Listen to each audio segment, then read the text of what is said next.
विरोधी पक्षनेते विजय वडेट्टीवार यांनी धक्कादायक दावा केलाय। भाजपकडून दंगल घडवण्याचा कट आखल्याचा आरोप वडेट्टीवारांनी केला। राम मंदिराचा मुद्दा उपस्थित करत वडेट्टीवार यांनी मोठं विधान केले।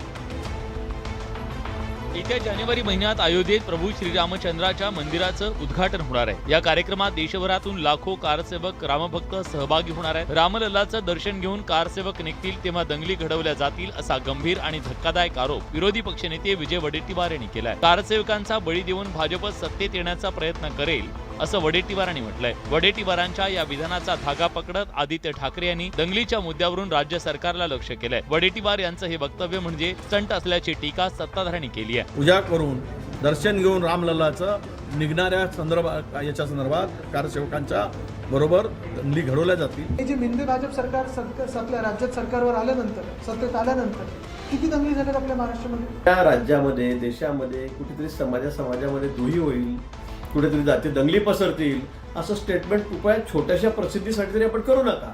विरोधी पक्षनेते विजय वडेट्टीवार यांच्या धक्कादायक वक्तव्यानं राजकीय वातावरण तापण्याची चिन्ह आहेत। महायुतीतल्या अजित पवारांच्या सहभागाच्या नंतर विरोधकांनी सुरू केलेली मुख्यमंत्री बदलाची चर्चा काही थांबायचं नाव घेत नाहीये। कारण काँग्रेसनं आता महाराष्ट्रात मुख्यमंत्री बदलाचं नवं भाकीत केलंय। त्यामुळे मुख्यमंत्र्यांच्या खुर्चीवरून नवा राजकीय सामना रंगल्याचं पाहायला मिळतंय। महाराष्ट्रातल्या राजकारणात मागील 1.5 वर्षात अनेक उलटफेर झाले।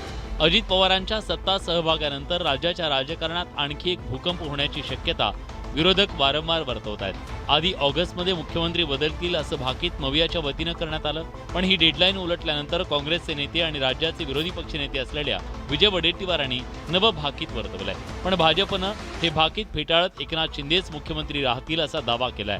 येणाऱ्या दिवसामध्ये 15-20 दिवसामध्ये महाराष्ट्रामध्ये काय बदल होईल हे महाराष्ट्रातील जनता बघेल।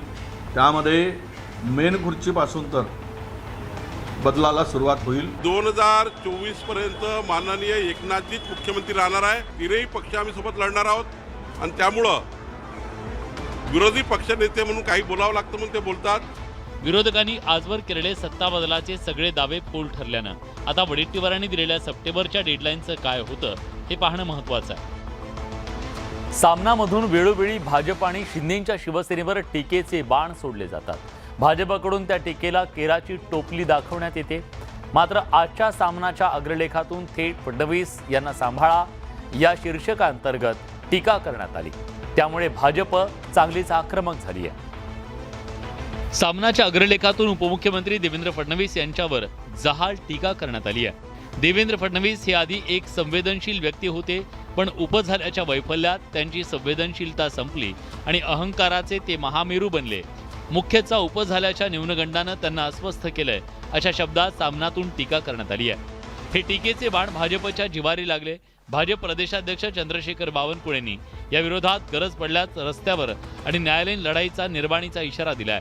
तर सध्याच्या परिस्थितीचा केवळ आम्ही आरसा दाखवला म्हणत संजय राऊतांनी भाजपला एक प्रकारे डिवचण्याचा प्रयत्न केलाय। सामना हे वृत्तपत्राची आम्ही तक्रार करणार आहोत। वृत्तपत्राला सुद्धा एक लिमिट आहे बोलण्याची, लिहिण्याची। आम्ही त्यांना आरसा दाखवला, बेईमानी आम्ही केली नाही, बेईमानी तुमच्या वरिष्ठांनी शिवसेनेत करा। ठाकरे गट आणि भाजप एकेकाळचे मित्रपक्ष, मात्र 2019 नंतर बदललेल्या राजकीय परिस्थितीनंतर दोन्ही पक्षातून विस्तवही जात नसून दोन्ही पक्षांकडून शाब्दिक वार पलटवार केले जात आहेत। सामनाच्या अग्रलेखातून उपमुख्यमंत्री देवेंद्र फडणवीस यांच्यावर जोरदार टीका करण्यात आली। उपमुख्यमंत्री फडणवीस यांच्यावरच्या टीकेनं भाजपचे नेते आणि कार्यकर्ते आक्रमक झालेत। मुंबईत ठिकठिकाणी सामना दैनिकाविरोधात आंदोलन करण्यात आलं। मुंबईतील विविध ठिकाणी भाजप कार्यकर्त्यांकडून सामना अग्रलेखाविरोधात आंदोलन करण्यात आलं। भाजपच्या नरिमन पॉइंट इथल्या प्रदेश कार्यालयाबाहेर शेकडो भाजपचे नेते आणि कार्यकर्ते रस्त्यावर उतरले। यावेळी भाजपच्या कार्यकर्त्यांनी ठाकरे गटाचे खासदार संजय राऊत यांच्या विरोधात घोषणाबाजी केली। यावेळी ठाकरे गट आणि संजय राऊतांवर टीका करणारे फलक पाहायला मिळाले। संतप्त भाजपच्या कार्यकर्त्यांनी यावेळी सामनाच्या वृत्तपत्राची होळी केली। मुंबईतल्या गिरगाव, कांदिवली, भाईंदर या परिसरात भाजपनं आंदोलन केलं। यावेळी आंदोलकांची धरपकड करण्यात आली। भारतीय जनता पार्टी ईटचा जवाब पत्थराने देणार। देवेंद्र जी का विकास, देवेंद्र जी के ऊपर किसी ढंग की टिप्पणी करना सूरज के ऊपर थूकने जैसा। सामनाच्या अग्रलेखात उपमुख्यमंत्री देवेंद्र फडणवीसांवरच्या टीकेनं भाजप आक्रमक झाली आहे. त्यामुळे येत्या काही दिवसात भाजप आणि ठाकरे गटाचे कार्यकर्ते आमने सामने येण्याची शक्यता आहे. मनसे अध्यक्ष राज ठाकरे यांनी ट्रोलिंग करणाऱ्यांवर जोरदार हल्लाबोल केलाय. काही ट्रोलर्स म्हणजे राजकीय लोकांनी पाळलेली लोक आहेत, त्या पाळलेल्या लोकांवर कशाला प्रतिक्रिया देता, अशा शब्दात राज ठाकरेंनी ट्रोलर्सचा समाचार घेतला. पिंपरी चिंचवड एडिटर्स गिल्डच्या कार्यक्रमात प्रमुख पाहुणे म्हणून उपस्थित असलेल्या राज ठाकरेंनी ट्रोलिंग करणाऱ्यांचा चांगला समाचार घेतलाय. कसं आहे, ते खेळणं जे हातामध्ये आलंय ना मोबाईल नावाचं, अनेक निरुद्योगी व्यक्त व्हायला लागलेत. घरात बसून करायचं काय, मार याच्या घाल बोट, त्याला काही पडलेली नसते, तुम्ही कशाला वाटून घेताय स्वतःला. ट्रोलिंगसाठी काही जणांनी विशेष लोक पाळल्याचा आरोप करत त्यांना गांभीर्यानं न घेण्याचा सल्ला राज ठाकरेंनी दिलाय. आणि राजकीय पक्षांनी पाळलेली तर लोक आहेतच, त्या पाळलेल्या लोकांवरती कशाला प्रतिक्रिया देताय तुम्ही. ते पाळलेले आहेत, त्यांना ते लिहायचे पैसे मिळतात दर महिन्याला. सध्या राजकीय नेत्यांची भाषा घसरली आहे, त्याच्यावरही राज ठाकरेंनी प्रहार केलाय. एकदा तुम्ही दाखवायचं बंद करा, कुठे बोलतील, संडासात बसलेत आपले एकटे आणि बोलतात, आपले बोलतात, बोलू द्या तिकडे. महाराष्ट्रातील पत्रकारिता आजही जिवंत आहे असं सांगत पत्रकारांवरच्या हल्ल्यांच्या घटना निषेधार्ह असल्याचं राज ठाकरे म्हणाले. पिंपरी चिंचवड मधल्या कार्यक्रमात बोलताना राज ठाकरेंनी जोरदार टोलेबाजी केली. सत्तेचा अमरपट्टा कोणी घेऊन येत नाही, ज्या दिवशी सत्ता येते त्या दिवसापासून सत्ता जायला सुरुवात होते असं राज ठाकरे म्हणाले. प्रत्येक पक्षाचा एक काळ असतो असंही राज ठाकरेंनी म्हटलं. राज ठाकरेंच्या सभांना मोठी गर्दी होते, मात्र मनसेला मतं का मिळत नाहीत असा प्रश्न विचारणाऱ्यांना राज ठाकरेंनी जोरदार उत्तर दिलंय. मी म्हटलं, अरे मग ते 2009ला माझे 13 आमदार निवडून आले, माझ्या सगळ्या खासदारांना लाखाच्या वरती मतदान झालं, ते काय सोरटवरती आले होते का निवडून. म्हटलं रतन खत्रीने आकडे काढले होते का त्यांचे. कोणताही पक्ष सत्तेचा अमरपट्टा घेऊन येत नसतो असं सांगत प्रत्येक पक्षाचा काळ असतो असं राज ठाकरेंनी अधोरेखित केलंय.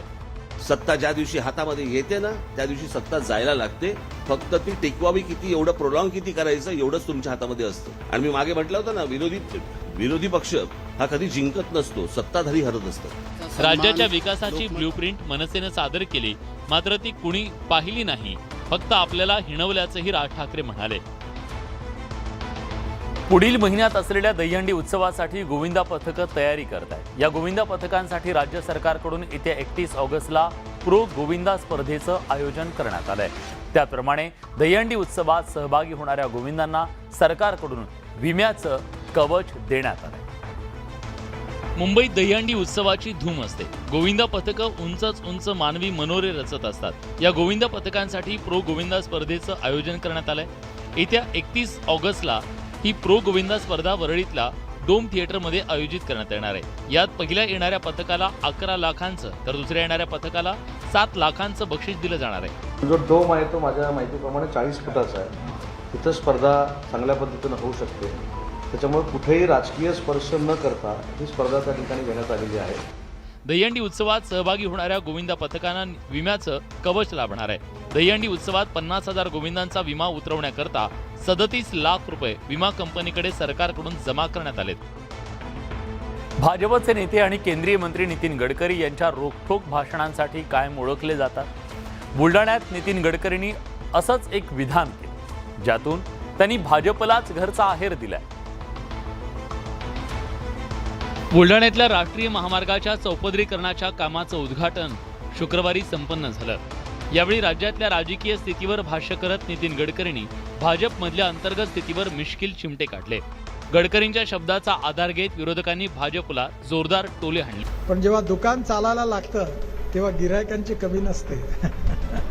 आता आमचं दुकान चांगलं चालू आहे, गिरायकांची कमी नाही आहे, पण ओरिजिनल गिरायक काही कुठे दिसत नाही आहे. भारतीय जनता पक्षानं भ्रष्टाचारासंदर्भात ज्यांना धुतलं असेच सगळे लोक आसपास आहेत. विरोधकांनी गडकरींचं नाव घेऊन वितुष्ट टाकण्याचा प्रयत्न केला तरी त्याचा काही फरक पडणार नाही असा पलटवार बावनकुळेंनी केलाय. नितीनजी आणि आमच्यामध्ये किंवा भाजपमध्ये काहीतरी टाचणी टाकण्याचा प्रयत्न केला, काही होणार नाही आहे. नितीन गडकरी हे रोखठोक आणि थेट बोलणारे नेते आहेत, पण बुलढाण्यात मिश्किलपणे त्यांनी आपल्याच पक्षाच्या कार्यपद्धतीवर केलेल्या विधानानं विरोधकांना मात्र टीकेची आयती संधी मिळाल्याचं दिसून आलं. सांगली जिल्हा हा जयंत पाटलांचा बालेकिल्ला समजला जातो. अजित पवार यांनी राष्ट्रवादीला खिंडार पाडल्यानंतर कमी अधिक प्रमाणात सर्व जिल्ह्यात त्याचे पडसाद उमटले, पण सांगली राष्ट्रवादीमध्ये कोणताही धक्का पोहोचला नाही. त्यामुळे आता अजित पवारांनी थेट सांगलीवर लक्ष देण्याचा निर्णय घेतला. राष्ट्रवादी फोडून भाजपच्या मांडीला मांडी लावून बसलेल्या अजित पवार गटाकडून आता ताकद वाढवण्यासाठी मंत्र्यांना राज्यातील काही जिल्हे विभागून देण्यात आले. यात अजित पवार यांनी थेट राष्ट्रवादी काँग्रेसचे प्रदेशाध्यक्ष जयंत पाटील यांच्या सांगली जिल्ह्यावर लक्ष केंद्रित केलंय.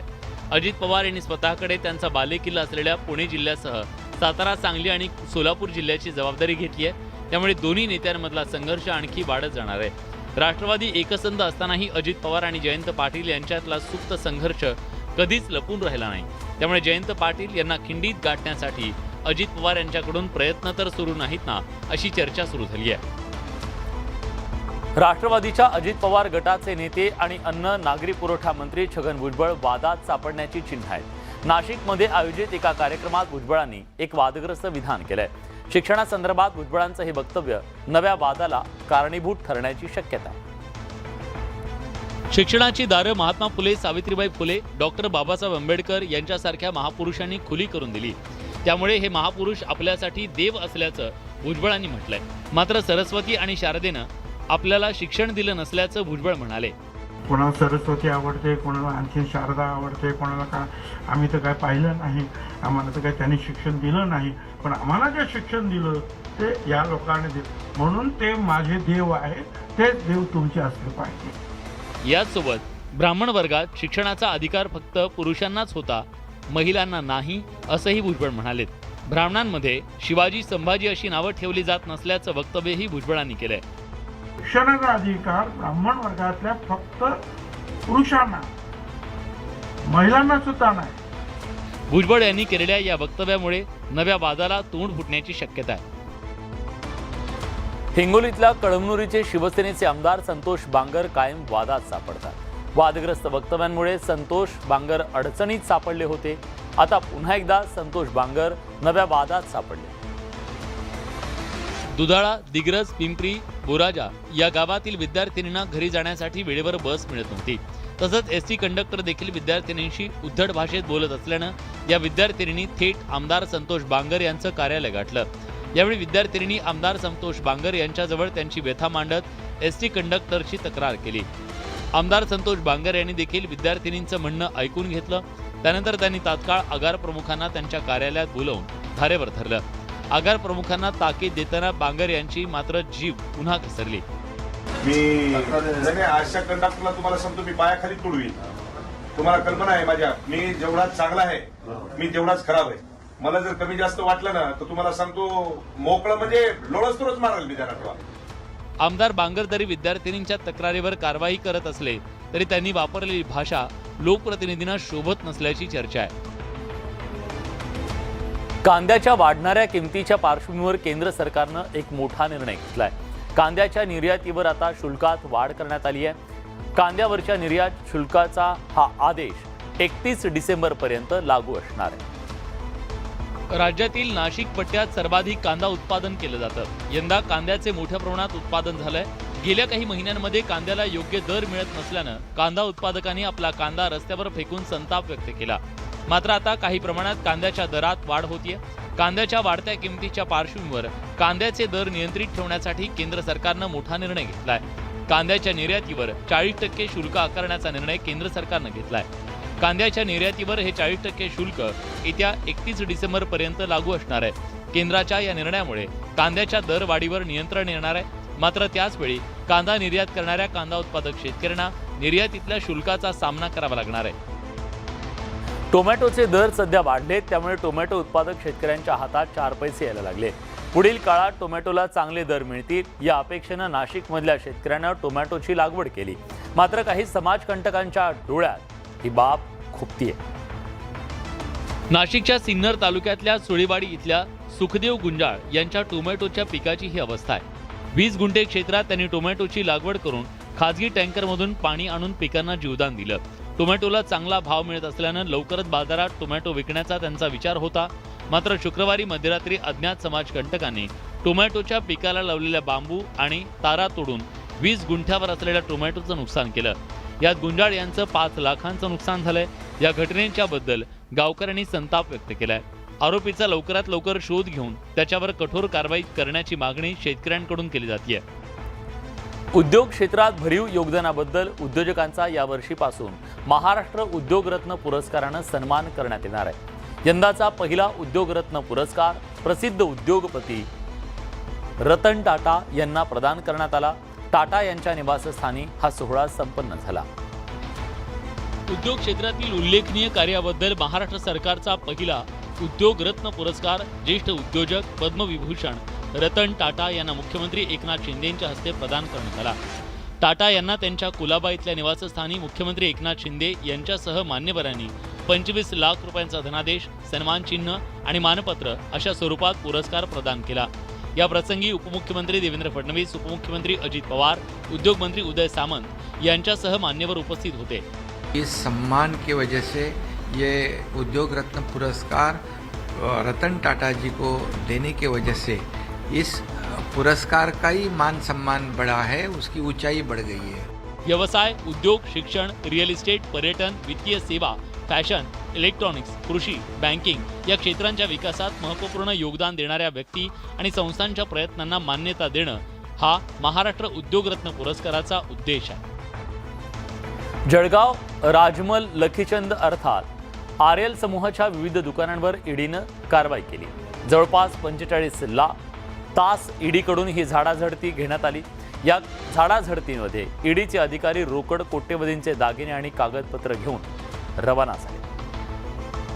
स्टेट बँक ऑफ इंडियाकडून घेतलेल्या 525 कोटी रुपयांच्या थकीत कर्ज प्रकरणी ईडीनं कारवाई केली आहे. ईडीनं कोट्यवधींचं सोनं, लाखो रुपयांची रोकड आणि कागदपत्र जप्त केली आहेत. मात्र ईडीची ही कारवाई चुकीची असल्याचा दावा माजी खासदार तसा आर्यल ग्रुपचे संचालक ईश्वरलाल जैन यांनी केला आहे. ईडीनं तपासणी करताना रोख रक्कम जप्त करणं आणि सोनं सील करणं ही कारवाई चुकीची असून त्याविरोधात कायदेशीर लढाई लढणार असल्याचं ईश्वरलाल जैन यांनी म्हटलंय. हे गैर आहे, परंतु त्यांनी केली, त्यांना अथॉरिटी आहे, केली. आता ते सोडवण्यासाठी जी प्रोसिजर असेल ती मला करावी लागेल. शरद पवारांसोबत असल्यानं ही कारवाई राजकीय दबावपोटी झाल्याचा आरोप होतोय. यावर ईश्वरलाल जैन यांनी प्रतिक्रिया दिली आहे. मी तर पाठीशी आहे, तर तो जाय ना. मी शरदरावांच्या बरोबर माझे इतक्या वर्षाचे संबंध आहे. जळगावच्या सुवर्णनगरीत पहिल्यांदाच ईडीचं पथक दाखल झाल्यानं सुवर्णनगरीसह संपूर्ण जळगाव शहरात या कारवाईची चर्चा सुरू झाली आहे. जळगाव शहरातील आर्यल समूहावर ईडीनं मोठी कारवाई केली. या कारवाईत ईडीनं कोट्यवधींचं सोनं आणि लाखो रुपयांची रोकड जप्त केली. ईडीच्या कारवाईमुळे आर्यल ज्वेलर्सच्या दुकानात दागिनेच उपलब्ध नाहीये. सुवर्णनगरी जळगावातील प्रसिद्ध आर्यल ज्वेलर्सच्या शाखांमध्ये ईडीकडून 45 तास कारवाई करण्यात आली. या कारवाईनंतर ईडीचे अधिकारी रोकड, कोट्यवधींचे दागिने आणि कागदपत्र घेऊन रवाना झाले. या कारवाईनंतर आर्यल ज्वेलर्सचं दुकान खुलं असलं तरी या दुकानात दागिनेच नसल्याचं पाहायला मिळत आहे. 168 वर्षांची परंपरा असलेल्या या ज्वेलर्सच्या दुकानात सेल्समन फक्त उभे असल्याचं पाहायला मिळत आहे. तसंच दुकान खुलं असल्यानं ग्राहक सुद्धा मोठ्या प्रमाणात दागिने खरेदीसाठी आले. मात्र या ठिकाणी दागिनेच नसल्यानं ग्राहकांची मोठी निराशा झाली. एरवी ही दुकानं दागिन्यांनी सजलेली असतात, मात्र ईडीच्या कारवाईनं शुकशुकाट पाहायला मिळतोय. आम्हाला कस्टमरवर विश्वास आहे. कस्टमरला माहिती आहे राजमल लखीचंद हा जो नाव आहे, हा विश्वास, परंपरा, सचोटी ह्या हिशोबाने आमचा पूर्ण ओळखलं जातो आम्ही. आर्यल ज्वेलर्सनं काही चुकीचं केलं नसल्याचं मनीष जैन यांनी म्हटलंय. तसंच न्यायदेवतेवर विश्वास असून न्यायाची अपेक्षा त्यांनी बोलून दाखवली आहे. ताडोबा अंधारी व्याघ्र प्रकल्पाला दरवर्षी हजारो पर्यटक भेट देत असतात. यासाठी ताडोबात बुकिंग करणं हे गरजेचं असतं. हे booking Chandrapur wild connectivity solution ही सफारी बुकिंग एजन्सी करत होती. मात्र ताडोबा अंधारी व्याघ्र प्रकल्पाला सफारी बुकिंग करणाऱ्या एजन्सीनं सुमारे 12,50,00,000 रुपयांचा गंडा घातल्याचं उघड झालंय. करारानुसार 3 वर्षात एकूण 22,80,67,000 देय रकमेपैकी केवळ 10,65,00,000 भरणा एजन्सीनं केला. तर उर्वरित 12,15,00,000 वारंवार पाठपुरावा करूनही उपयोग झाला नाही. त्यामुळे एजन्सीचे संचालक अभिषेक विनोद कुमार ठाकूर आणि रोहित विनोद कुमार ठाकूर यांच्या विरोधात गुन्हा दाखल करण्यात आलाय. विभागीय वनाधिकारी सचिन शिंदे यांच्या तक्रारीवरून पोलिसांनी हा गुन्हा दाखल केलाय. सध्या ती रक्कम जी लेखापरीक्षक प्राथमिक लेखापरीक्षकांनी दिलेली आहे ती साधारणतः 12 कोटीच्या जवळ आहे आणि तेवढ्याच रकमेचा आपण अपहार झाला आहे अशा प्रकारे पोलिसांमध्ये गुन्हा नोंद केला. या एजन्सीनं पैसे थकवल्यानं जिप्सी चालकांच्या जून आणि जुलै महिन्याच्या पेमेंटला उशीर झाला, तेव्हाच या आर्थिक गैरव्यवहाराची चाहूल लागली होती. तर या होत्या दिवसभरातल्या सर्व महत्त्वाच्या बातम्या. बुलेटिनमध्ये आपण इथेच थांबतोय. ताज्या घडामोडींसाठी बघत रहा न्यूज 18.